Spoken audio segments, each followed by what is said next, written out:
وہ کہتے ہیں اس جنگ کے اندر ایرانین نے ڈیسائیڈ کرنا ہے. ڈونلڈ ٹرمپ صرف شور مچا سکتے ہیں، جینوسائیڈل ریٹرک کی بات کر سکتے ہیں، incitement to violence, incitement to war crime کی بات کرتے ہیں. اور میں آپ کو بتاؤں آئی سی سی نے کیا کہا ہے. آئی سی سی کے چیف پروسیکیوٹر جو ہیں لوئس مرینو نے کہہ دیا ہے یہ جنگ بین الاقوامی قانون کے تحت جارحیت کے زمرے میں آتی ہے، اور 100 انٹرنیشنل لا جو ہیں اس کے ماہرین نے کھلا خط جاری کیا ہے کہ ہمیں تشویش ہے کہ یہاں کے اوپر جو ہو رہا ہے وہ سیکنڈ ورلڈ وار کے بعد آج تک نہیں ہوا. اتنی کراس وائلیشن ہو رہی ہے انسانی حقوق کی ہے. باب المندب کو ریڈ سی کے اوپر اور آبنائے ہرمز 25% دنیا کا کوارٹر جو ہے آئل اینڈ گیس گیا، اور 10% دنیا کی عالمی تجارت ختم ہو جائے گی جو چائنا انڈیا کی طرف سے پورے کے پورے یورپ کی طرف جاتی ہے. جو آپ پہلے بات کر رہے تھے کہ انہوں نے کیا کلیم کیا، انہوں نے کہا ٹھیک ہے آپ ایک دن کے اندر اڑانا چاہتے ہیں اڑا دیں. ابھی میں پڑھ رہا تھا الجزیرہ، وہ کہہ رہے ہیں کہ اگر آپ نے اٹیک کیا تو ہم بھی سنگل موو کریں گے. اس کے اندر ایکسس آف ریزسٹنس کے ساتھ ہماری یونیفائڈ کمانڈ نے فیصلہ کیا ہے کہ ہم ہر صورت میں ریڈ سی کے اوپر باب المندب جس کے قریب ریڈ سی کے ساتھ اس کی یمبو پورٹ ہے سعودی عربیہ کی، کیونکہ اس روٹ کے تھرو وہ یورپ اور ایشیا کی طرف سپلائی کر رہے ہیں تیل کی ہے ہرمز کے بند ہونے کے بعد. انہوں نے کہا ہم اس کو انٹرسپٹ کر دیں، بند کر دیں گے، وہاں سے تجارت نہیں ہوگی. اور یاد رکھیں وہاں اگر اس کو بند کر دیا جاتا ہے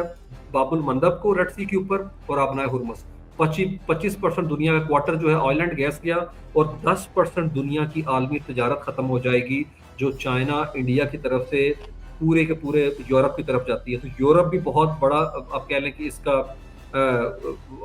اس کو نقصان ہوگا اس کے اینڈ کے اوپر بھی. اور دوسری طرف میں آپ کو بتا دوں کہ وہاں کے اوپر وہ بات کر رہے ہیں کہ سوئز کینال جو ہے اس تک بھی جو ہے وہ شپمنٹ نہیں جائے گی اگر باب المندب کو یہاں پہ مکمل طور کے اوپر انہوں نے چوک کر دیا. وہاں کے اوپر 33 کلومیٹر کی نیروسٹ اسٹرپ ہے جو پوائنٹ ہے جو کہ ایرانیوں نے پکڑا ہوا ہے آبنائے ہرمز کی طرف، اور یہاں پہ جو نیروسٹ پوائنٹ ہے وہ 18 میل کا تقریباً 29 کلومیٹر بنتا ہے باب المندب کی طرف ہے. تو طارق صاحب یاد رکھیں پچھلے سال مئی کے مہینے میں امریکہ نے اسی روٹ کی وجہ سے عمان کو ڈال کے معاہدہ کیا تھا انہی ہوتھیز کے ساتھ، انصار اللہ جو رقوی صاحب پہلے بات کر رہے تھے. تو میرے خیال میں یہ چیزیں بڑی کلیئر ہیں کہ دونوں پورٹ کے اوپر مکمل طور کے اوپر قبضہ ہے، اور نہ انہیں یمن کو روک سکا ہے سعودی عربیہ، اور نہ امریکہ ان کو کر سکا ہے، بلکہ وہ ان کی اوفینسو کیپیبلٹی کے آگے جھک کے معاہدہ کر چکے ہیں. اور یہی چیز نظر آتی ہے یہاں پہ ڈونلڈ ٹرمپ کی ایپک فیوری، ایپک فرسٹریشن کا شکار ہو چکی ہے. ڈونلڈ ٹرمپ ابھی پچھلے دن کہہ رہے تھے، یاد رکھیں میں ایک اور اپنے ویوز کو آپ کے توسط سے بتا دوں،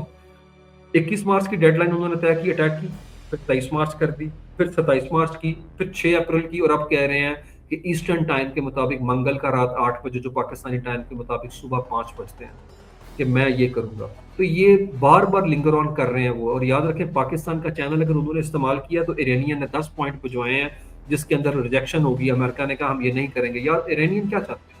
ایرانین چاہتے ہیں مذاکرات سے متعلق جو فریم ورک بنے اس کی بنیاد ایرانین کے نکات بنے، اور امریکہ جو ہے وہ چاہتا ہے اس کا بنے. تو میرے خیال میں جو عمانی فریم ورک تھا اسی کے اوپر ہی پہلے چلے جاتے ہیں جس کے اوپر انہوں نے جنیوا میں مذاکرات کیے. تو پوزیشن آف اسٹرینتھ ایرانینز کے ہاتھ میں ہے، جس طرح رابرٹ ویب کہتے ہیں ایسکلیشن ٹریپ ہوتا ہی یہ ہے کہ جس میں جنگ ختم کرنا آپ کے بس میں نہ ہو، اور وہ ساری کی ساری جو لیوریج ہے وہ چلا جائے دشمن کے اینڈ کے اوپر ہے.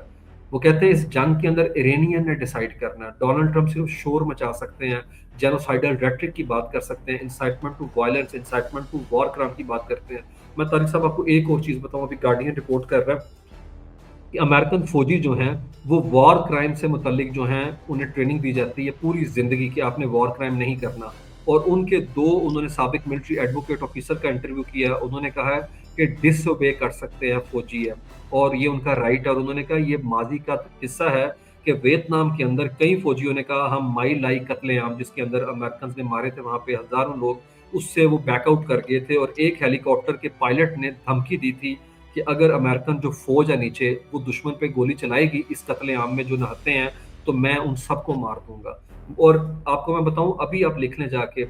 ٹک ٹاک کے اوپر یو ایس ملٹری، تو وہاں کے اوپر جتنی ویڈیوز آ رہی ہیں وہاں کی جنزی جو آرمی کا حصہ نچلا طبقہ ہے وہ یہی کہہ رہے ہیں ہم ڈپریشن میں، ہم انزائٹی کے اندر ہیں، ہم وہ نہیں کرنا چاہتے جو مناپ میں ہوا. اور وہ جتنے فوجی ہیں جنہوں نے کانشینس آبجیکٹو کے طور پر دعویٰ دائر کیا ہے کہ یہ جنگ غیر اخلاقی اور غیر قانونی ہے، انہوں نے کہا ہم وہاں کے اوپر گیرالٹ فورٹ جو ان کا بحری بیڑا اس کے اوپر موجود تھے جب مناپ پہ اٹیک ہوا، تو انہوں نے ہمارے موبائل چھین کے ہمیں کہا کہ نیٹ نہیں استعمال کرنا. اور انہوں نے کہا ہم کچھ ایسا نہیں کریں گے جو ہم نے سوشل میڈیا کے اوپر غزہ کے اندر ہوتے ہوئے دیکھا۔ اسی لیے امریکہ کے پیٹ ہیگسیت نے اپنے 6 فوجی انکلوڈنگ آرمی چیف رینڈی جارج کو وہاں سے کہہ دیا آپ اسٹیپ ڈاؤن کر دیں، کیونکہ انہوں نے کہا ہم آپ کے غیر قانونی اقدامات اس لیے نہیں مانیں گے، جنگ کے خاتمے کے بعد انٹرنیشنل کرمنل کورٹ میں اگر کیس چل رہے تو آپ نے ہمیں آگے کر دینا، اور ہم نہیں چاہتے کہ ہم وار کرائم کریں۔ اور میں آپ کو بتاؤں آئی سی سی نے کیا کہا ہے۔ آئی سی سی کے چیف پروسیکیوٹر جو ہیں لوئس مرینو نے کہہ دیا ہے یہ جنگ بین الاقوامی قانون کے تحت جارحیت کے زمرے میں آتی ہے،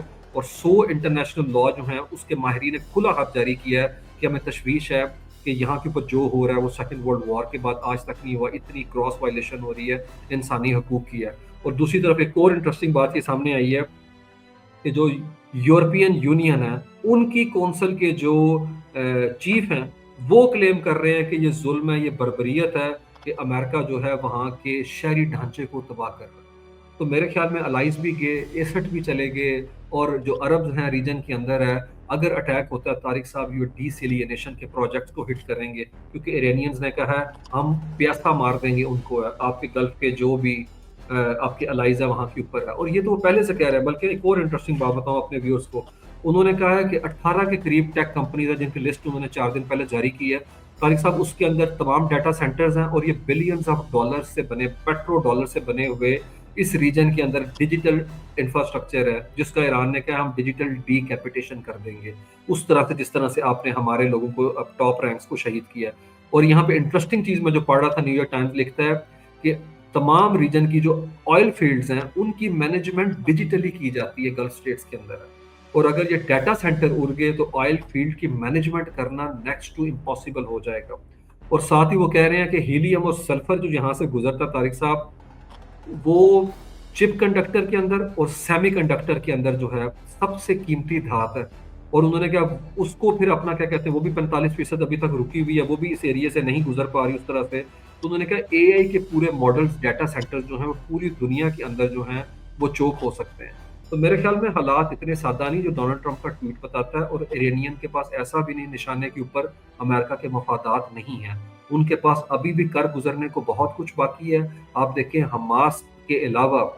ٹرپل ایچ کے اندر دونوں ایچ جو ہیں ایکٹیو ہیں، ایک ہوتھیز ہو جائے وہاں پہ ریڈ سی کی طرف ہے، اور دوسری طرف حزب اللہ دیکھ لیں۔ سدرن لیبنن سے جو اٹیک انہوں نے 4 دن پہلے کیا 87 انہوں نے حملے کیے ہیں،